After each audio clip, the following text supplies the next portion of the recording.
Subscribe now. Top 100 science का class देखेंगे। जिस तरह से क्वेश्चंस अब तक ग्रुप डी ने रेलवे ने आपसे पूछा है, वही क्वेश्चंस, वही सिलेबस, वही पैटर्न 9th और 10th की एनसीईआरटी को मिलाकर जो एक्सपेक्टेड क्वेश्चंस है, जिन जिन टॉपिक से रेलवे ने क्वेश्चन पूछा है अब तक, वही क्वेश्चन। चलिए बिना देरी किए हुए क्लास को शुरू करते हैं, देखते हैं क्वेश्चंस।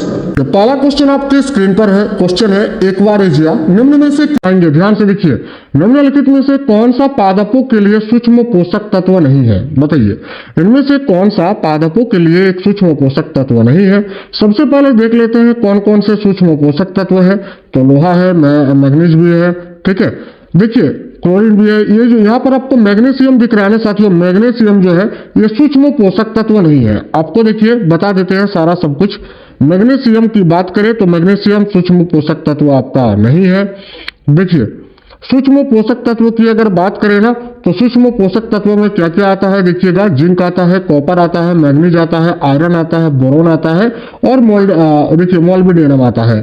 द्वितीय पोषक तत्वों की बात करें तो देखिए द्वितीय पोषक तत्वों में कैल्शियम आता है, मैग्नीशियम आता है, सल्फर आता है, ठीक है।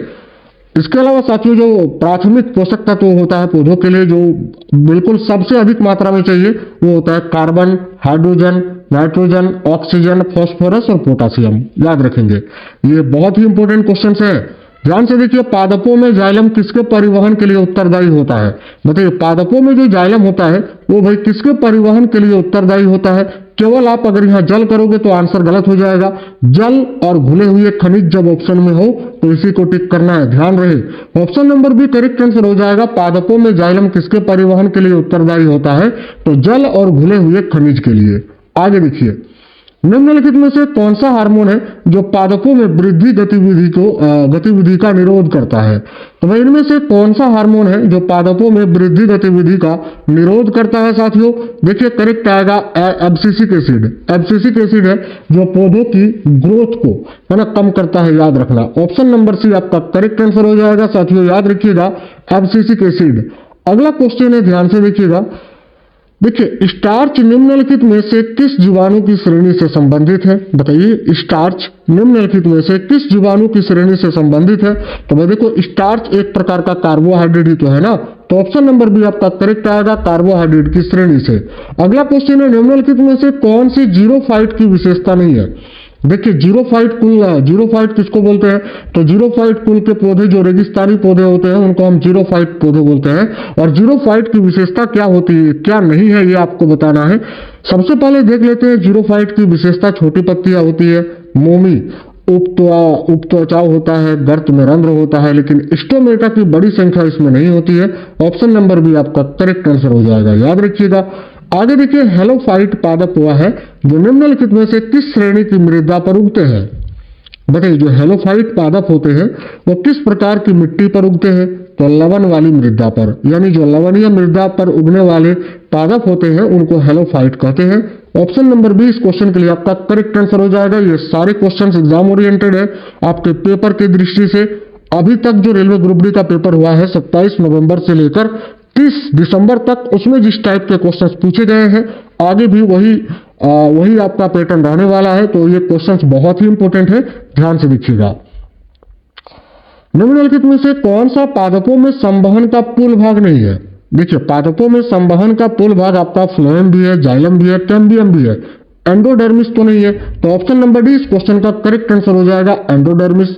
निम्नलिखित में से किस माध्यम में ध्वनि की चाल अधिकतम होगी? बताइए, इनमें से वो कौन सा माध्यम है जिसमें ध्वनि की चाल अधिकतम होगी?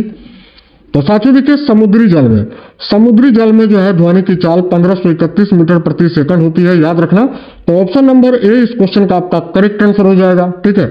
आगे देखिए, समुद्री जल में ध्वनि की चाल जो होती है 1531 मीटर प्रति सेकंड होती है, और आशुद्ध जल में जो ध्वनि की चाल होती है ये 1498 मीटर प्रति सेकंड होती है, याद रखना। अगला क्वेश्चन है, जंतु कोशिकाओं में कौन सा अंग बाहरी पदार्थों का पाचन कर सकता है? Very very important question.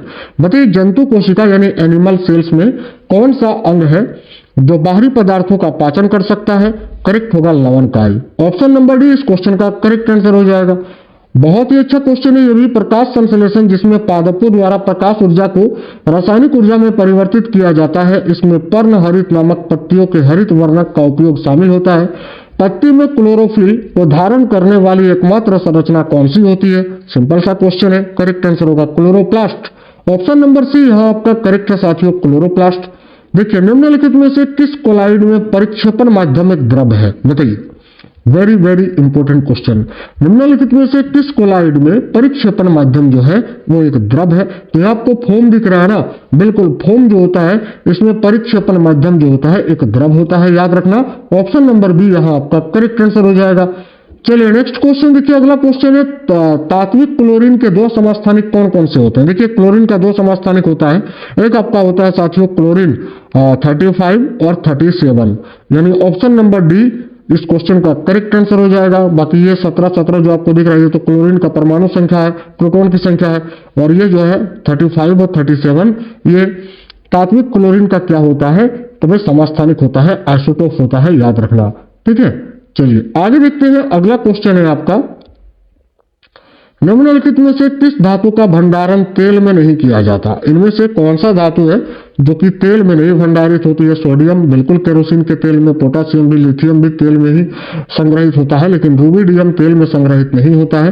Correct answer हो जाएगा ऑप्शन नंबर बी, रूबिडियम आपको यहाँ याद रखना है साथियों। ठीक है, चलिए नेक्स्ट क्वेश्चन देखते हैं। पोटेशियम नाइट्रेट का उपयोग नहीं किया जाता है किसमें?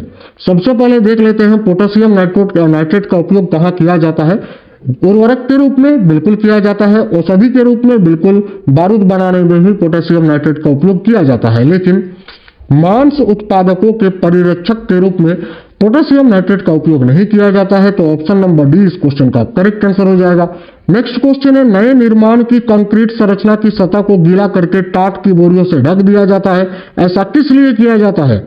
तो देखिए ऐसा इसीलिए किया जाता है ताकि तेजी से होने वाले बाष्पीकरण को रोका जा सके जब तक कि जल योजन अच्छी तरह से ना हो जाए। Option number A he perfect है, आगे चेक करने की भी आवश्यकता नहीं है।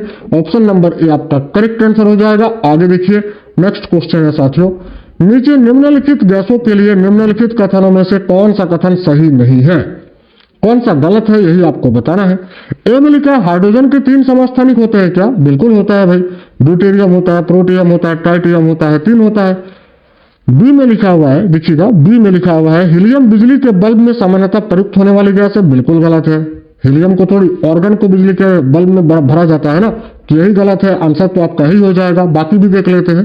अंतरिक्ष यानों में, रॉकेट इंजनों में ईंधन के दहन के लिए ऑक्सीजन का उपयोग किया जाता है, बिल्कुल सही है ये। खाद्य पैकेजिंग में वायु के स्थान पर नाइट्रोजन का गैसीय रूप उपयोग किया जाता है, जैसे कि आलू चिप्स वगैरह का जो पैकेट होता है लेज में, उसमें साथियों नाइट्रोजन गैस को भरा जाता है ना। ऑलरेडी ये क्वेश्चन आपसे पूछ चुका है रेलवे कि आलू चिप्स की थैली में कौन सा गैस भरा होता है? याद रखना नाइट्रोजन, ताकि ऑक्सीकरण से बचा जा सके, इसीलिए है ना। तो ये भी सही है, ऑप्शन नंबर बी गलत है, यही आपका आंसर होगा, गलत ही आपको चुनना था। आगे देखिए अगला क्वेश्चन है, निम्नलिखित में से कौन सा कथन है जो कांच के लिए सत्य नहीं है भाई? बताइए। देखिए ए में लिखा है सोडियम सिलिकेट को जल विलय कांच के रूप में जाना जाता है, ये तो बिल्कुल सही है। कांच को अतिशीतित द्रव कहा जाता है, ये भी सही है। सी में लिखा है कांच के गलित द्रव्यमान के शीतलन पर क्रिस्टलता विकसित होती है, नहीं ये गलत है, ये गलत है। डी में लिखा है विभिन्न रंगीन सामग्रियों को मिलाकर रंगीन कांच बनाया जा सकता है, बिल्कुल सही है। ऑप्शन नंबर सी गलत है, यही आपका आंसर हो जाएगा। देखिए किसी तत्व के रासायनिक गुणधर्म को निर्धारित करने के लिए निम्नलिखित में से कौन उत्तरदायी है? तो भाई किसी भी तत्व के रासायनिक गुणधर्म को निर्धारित करने के लिए कौन उत्तरदायी होता है? इलेक्ट्रॉन, कल ही मैंने आपको पढ़ाया था साथियों। Option number B correct answer हो जाएगा। निम्नलिखित में से किसका उपयोग कागज के विरंजन में किया जाता है? बताइए। कागज के विरंजन में इनमें से किसका उपयोग किया जाता है? तो देखिए करेक्ट आंसर आपका हो जाएगा क्लोराइड का। अगर क्लोराइड ऑप्शन में ना मिले तो पोटेशियम परसल्फेट आपको ऑप्शन में मिलेगा, वही आपको टिक करना है। नेक्स्ट क्वेश्चन देखिए, निम्नलिखित ऊर्जा अंतरणों में से कौन सा संवहन का एक अच्छा उदाहरण है? ए में है माइक्रोवेव ओवन में भोजन को गर्म करना, गैस स्टोव पर एक बर्तन में जल उबालना, बिल्कुल ये। ऑप्शन नंबर बी इस क्वेश्चन का करेक्ट आंसर हो जाएगा। संवहन का उदाहरण यही आपका है, यही करेक्ट आंसर हो जाएगा। आगे देखिए अगला क्वेश्चन है, जल की सूक्ष्म बूंदों से इंद्रधनुष बनने की परिघटना में क्या शामिल होता है? बहुत ही इंपॉर्टेंट क्वेश्चन है, डबल स्टार मार्क कर लीजिए कि जल की सूक्ष्म बूंदों से इंद्रधनुष बनने की परिघटना में क्या शामिल है। देखिए ए में है सूर्य के प्रकाश का एकल अपवर्तन, बिल्कुल। सूर्य के प्रकाश का एक आंतरिक परावर्तन, बिल्कुल ये भी शामिल है। सूर्य के देखिए नहीं, ये तो गलत है ना यार, सूर्य के प्रकाश का एकल अपवर्तन कैसे होगा? एकल परावर्तन भी नहीं होगा। सूर्य के प्रकाश के दो आंतरिक परावर्तन भी नहीं। सूर्य के प्रकाश का अपवर्तन और आंतरिक परावर्तन, जिसको पुनः आंतरिक परावर्तन हम बोलते हैं। तो ऑप्शन नंबर डी इस क्वेश्चन का करेक्ट आंसर हो जाएगा। ठीक है, आगे देखिए, सूर्य पृथ्वी प्रणाली में सूर्य पृथ्वी और लैग्रेंज बिंदु L4 बनाते हैं किस प्रकार के त्रिभुज? तो याद रखना, ये एक समबाहु त्रिभुज बनाते हैं भाई। ऑप्शन नंबर बी आपका करेक्ट आंसर होगा। काफी अच्छा क्वेश्चन है कि परमाणविक घड़ियों में एक टाइम कीपर के रूप में प्रयुक्त होने वाला तत्व कौन सा है? देखिए, परमाणविक घड़ियों में एक टाइम कीपर के रूप में प्रयुक्त होने वाला जो तत्व है वह साथियों आपका सीजियम करेक्ट आंसर हो जाएगा। Option number B